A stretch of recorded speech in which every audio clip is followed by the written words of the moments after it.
Welcome back again to Educate. I'm doing a 2019 narrative piece for reading comprehension. Hope you will enjoy it.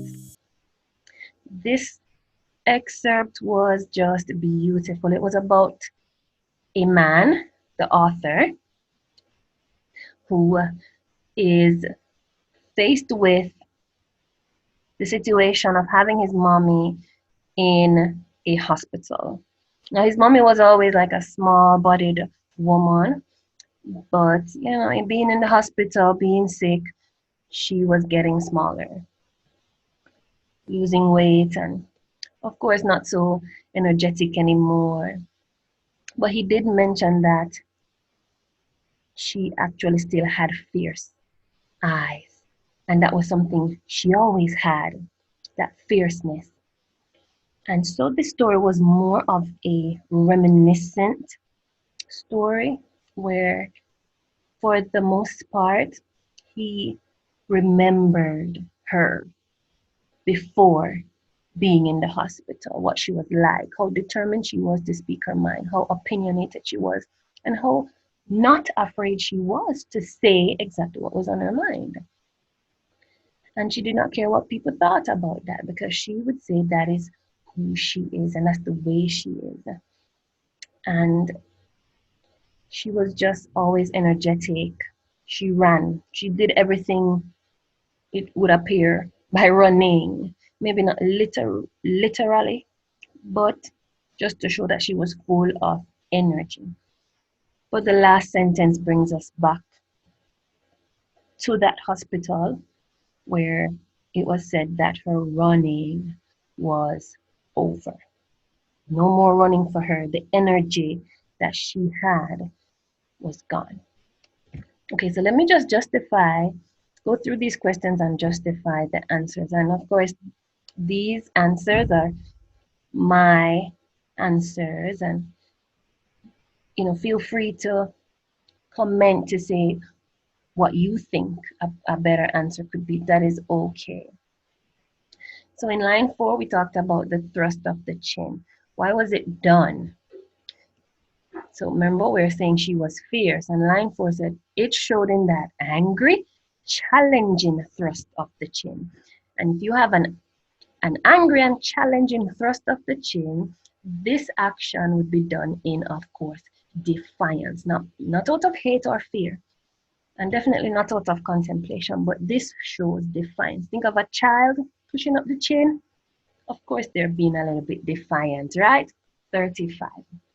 So the son cautioned his mother about telling people exactly what she thought, because he did the cautioning. He said it's not always a good policy to tell people exactly what's on your mind. Those were his words of caution to her. But why would he caution her about that? And it's not because of her personally. I believe that because of how the story was written, he loved his mommy and he was not offended by anything she did. But I just believe that B would be the best answer because he thought that it would hurt or offend others. And he actually did say that people did actually not like sometimes what she said. So 36. Okay, a formidable woman, and that's line 13. Why does the writer choose that expression to describe his mother? And it really didn't show in the story that he felt bad about the way his mother was. He actually admired her. And so I believe D would be the best answer. To be formidable means that you cause people to respect you or to fear you. And I just think that comes out in her strength. And I believe that's what he meant when he said she was formidable, that he emphasized her strength. And so D. 37. What does in that time when I had known her best, line 14, say about the mother-son relationship? Well, just so you know, in that time when I had known her best was a reflective line to say, she's in the hospital now, but back when she was strong. And to say that he had known her best, the best option would be C, that they were close. He didn't forget, because he was in that spot now where he was remembering so much. So many memories came back. But that time he was referring to was, in the past. And it just goes to show that he really knows his mother. And so they would have been close. 38. What literary device is used in lines 14 to 15 when it says, my mother had hurled herself at life? Now, based on the options, the only option that would be your choice would be imagery. There's nothing ironic about that. There's no repetition. There is no onomatopoeia. And so it's imagery. It's really supposed to create something in your mind to picture how this mother was in terms of her actions as she lived her life.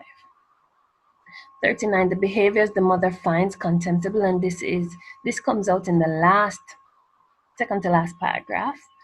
And all of these were mentioned, that this is not what life is about, right? Life is not for those who are going to win at life. You can't be timid, you cannot be lazy, and you cannot be coward. 40, the incident at Thanksgiving, so she fell. She was running with the turkey, right? What would be the attitude of the mother because what that came out in that incident? And it would be hastiness, because it said that she ran everywhere and she ran to do everything. And so I believe the best answer would be hastiness, always in a rush.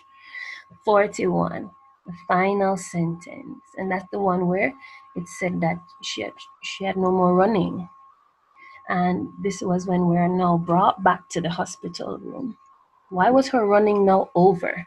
And there was no indication that this mommy had died, because in the first sentence it said that she was becoming tiny, but she still had the fierce eyes. So she didn't die just yet, but not being able to run anymore, just an expression to tell us that she wasn't strong anymore. She wasn't energetic anymore. And it's not literal that she hurt her leg and she can't run, but you can tell that this is deeper than that. She is probably on the path to dying, and so B would be the best answer, that she lost her physical strength. All right. It's a very nice story. Hope you read it. Hope you enjoy. And it's okay. Comment below if you think any other option would be better than the one I presented. All right. Take care.